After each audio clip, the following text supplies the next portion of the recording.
Hello बच्चों, good morning. तो सबसे पहले हम आज पर्यावरण प्रदूषण एवं उनका नियंत्रण के आधारित जो भी इम्पोर्टेंट क्वेश्चन है उनका वीडियो लेके आए हैं। उनके प्रश्नों का हम आपके समक्ष उत्तर करने वाले हैं। तो सबसे पहला प्रश्न है, निम्नलिखित में से कौन सा जल प्रदूषण का मानवीय स्रोत नहीं है?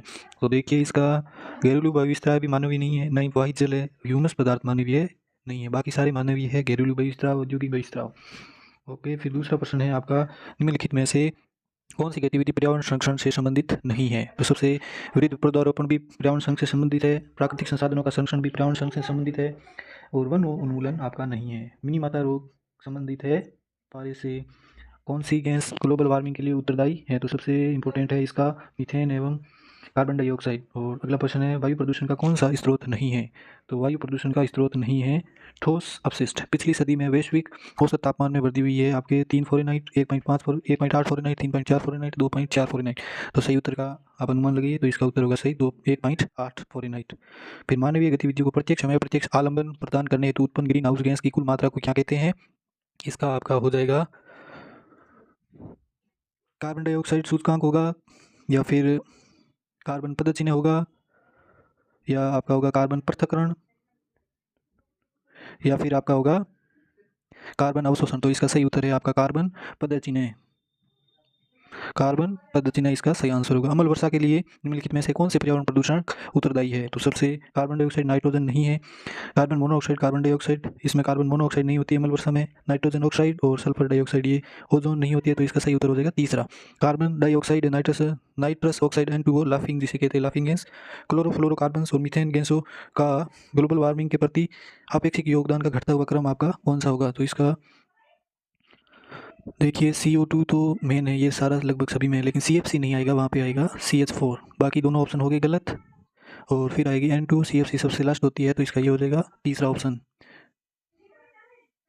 फिर निम्न में से कौन सी वायु का अकार्बनिक गैसीय प्रदूषक है? अकार्बनिक गैसीय प्रदूषक है हाइड्रोजन साइनाइड, तो कार्बनिक है, खुद मीथेन भी कार्बनिक है, फॉस्फीन भी कार्बनिक है, लेकिन हाइड्रोजन सल्फाइड एक अकार्बनिक है। ओजोन क्षीणता का प्रत्यक्ष प्रभाव कहाँ देखा जा सकता है? पराबैंगनी सौर विकिरणों में वृद्धि होती है। यदि गैस पर पृथ्वी पर पाई जाने वाली वनस्पतियां समाप्त हो जाए तो किस गैस की कमी होगी? तो सबसे पहले ऑक्सीजन की कमी होगी, क्योंकि ऑक्सीजन ज़्यादा है और पेड़ पौधे ही उत्पन्न करते हैं। नाइट्रोजन तो वायुमंडल में सबसे ज़्यादा है। निम्नलिखित में से कौन सी गैस हरित गृह प्रभाव के लिए योगदान नहीं देती? तो आपका नाइट्रोजन नहीं देती, बाकी सारी गैसें देती है। वातावरण प्रदूषण को रोकने के लिए भारत सरकार ने पर्यावरण संरक्षण अधिनियम कब पारित किया था? 1972 में तो आपका था वन्य जीव, 1947 में देश आजाद, 2002 में नहीं, तो लेकिन इसका उत्तर हो जाएगा 1986। प्रकाश रासायनिक धूम का कारण है, पराबैंगनी किरणों की उपस्थिति में NO2, हाइड्रोकार्बन, CO2 तथा इसका आपका सही आंसर हो जाएगा पराबैंगनी विकिरणों की उपस्थिति में N2O तथा हाइड्रोकार्बन। एक भारतीय शहर भोपाल में वायुमंडल गैस रिलीज हो गई थी, इसके कारण बड़ी संख्या इस गैस थी, ये मिथाइल साइनाइड। और जलाशयों में यूट्रोफिकेशन होता है शैवालों की अधिक वृद्धि तथा शैवाल ब्लूम के कारण नहीं होता है, ये होता है यूट्रोफिकेशन ऑक्सीजन की कमी की वजह से होता है। अब कुछ इंपॉर्टेंट क्वेश्चन है जो हम आपके समक्ष लेके आए हैं। सबसे पहला है कि जल प्रदूषण की वजह से होने वाले प्रमुख रोग। तो जल प्रदूषण से पारे से होता है, पारा एच जी आपको उत्तर आता है, तो मिनीमाटा, इसके कारण मछलियों में ड्रापसी रोग हो जाता है, दस्ते से डिस्प्लेक्सिया, कैडमियम से इटाई।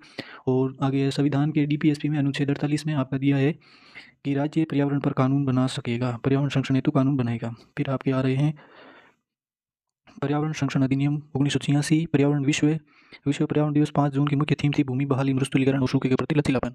और the Indian world fire protection act 1972, COP 29 तो आपके आयोजित हुई है अजरबैजान में 24 नवंबर। इंपॉर्टेंट है, अध्यक्ष मुक्ता बायो नया जलवायु वित्त लक्ष्य आधारित था।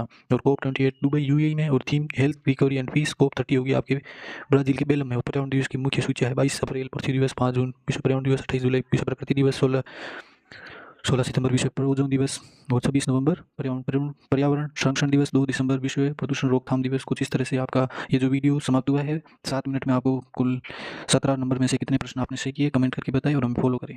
धन्यवाद गाइस, सुप्रभात।